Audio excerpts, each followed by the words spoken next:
अस्सलाम वालेकुम फ्रेंड्स, उम्मीद है आप बिल्कुल ठीक होंगे।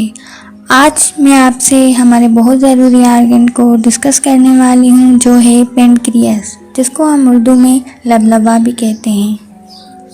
इस आर्गन को डिस्कस करना मैंने इसलिए भी इम्पॉर्टेंट समझा, डायबिटीज़ है वो आजकल बहुत बढ़ गई है, बहुत इसके मरीज़ बढ़ रहे हैं। दैट्स वाई मैंने समझा कि आपको इसकी अवेयरनेस ज़रूर होनी चाहिए कि पेनक्रियास हमारे लिए कितना अहम रोल अदा करता है हमारी बॉडी में।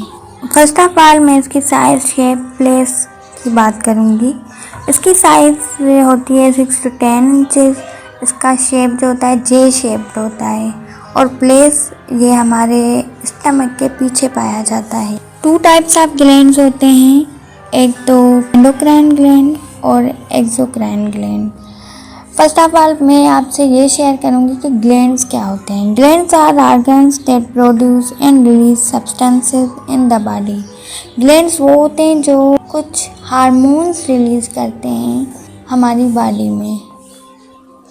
पेनक्रियास जो है इसको एंडोक्राइन ग्लैंड भी कहा जाता है और एक्सोक्राइन ग्लैंड भी कहा जाता है। वो इसलिए क्योंकि ये 2 फंक्शन प्ले करता है। एक तो ये डाइजेस्टिव सिस्टम में रोल प्ले करता है और दूसरा ये हार्मोन्स रिलीज करता है। पेनक्रियास लबलबा हमारा 2 हार्मोन्स को रिलीज करता है, एक तो इंसुलिन और दूसरा ग्लूकागोन। इंसुलिन जो होता है वो हमारे अगर बॉडी में ग्लूकोज की लेवल बढ़ जाती है तो हमारा पेनक्रियास जो है एक हार्मोन रिलीज करता है जिसको कहते हैं इंसुलिन। और जब ग्लूकोज की लेवल हमारी बॉडी में कम हो जाती है तो ये एक दूसरा हार्मोन रिलीज करता है जिसको कहा जाता है ग्लूकागोन। ये दोनों हार्मोन्स जो होते हैं वो रेगुलेट करते हैं level of glucose in the blood. Glucose की लेवल को ये क्या करते हैं, बैलेंस रखते हैं। अब सवाल पैदा होता है कि हमारा जो पेनक्रियास है, लबलबा है, वो आखिर डैमेज कैसे होता है और डैमेज होने के बाद रिजल्ट में हमें कौन सी प्रॉब्लम्स को फेस करना होता है।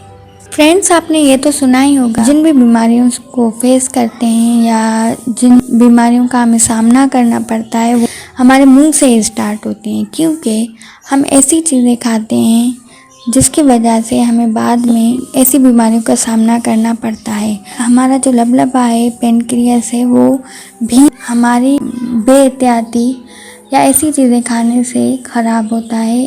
एक तो तब जब हम ज़्यादा मेडिसिन्स लेते हैं तो उसकी वजह से भी हमारा लबलबा ख़राब होने लगता है।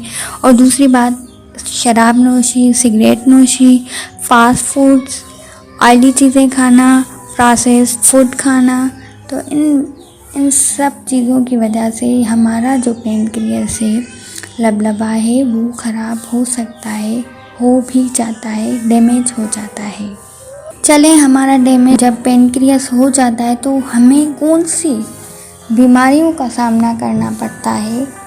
वो बीमारी, एक आम बीमारी जो आजकल बहुत हो रही है, वो है डायबिटीज़। जी हाँ, डायबिटीज़ जो है तब होती है जब हमारा पेनक्रियास वर्क करना बंद कर देता है। वो ऐसे ये 2 हार्मोन्स रिलीज़ करता है ग्लूकोज लेवल को बैलेंस रखने के लिए। अगर पेनक्रियास ही ख़राब हो जाए तो ये 2 हार्मोन रिलीज़ नहीं कर पाता। दैट्स वाई फिर हमें डायबिटीज़ का सामना करना पड़ता है। सो फ्रेंड्स, हमें कोशिश करनी चाहिए हम हेल्दी रहें, हम ऐसी चीज़ों से जिससे हमारा पेनक्रियास, हमारा लबलबा ख़राब होता है, तो इन चीज़ों से हमें बचना चाहिए ताकि हम हेल्दी रह सकें।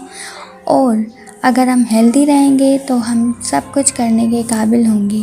अगर हम हेल्दी नहीं होंगे, हम कुछ भी करने के काबिल नहीं हो पाएंगे, क्योंकि health is wealth. So friends, आज का हमारा मौजू जो है अपने इख्तिताम पर पहुंचा। इंशाल्लाह नेक्स्ट वीडियो हम कुछ और टॉपिक्स को क्लियर करेंगे, डिस्कस करेंगे। टिल देन टेक केयर, अल्लाह हाफिज़।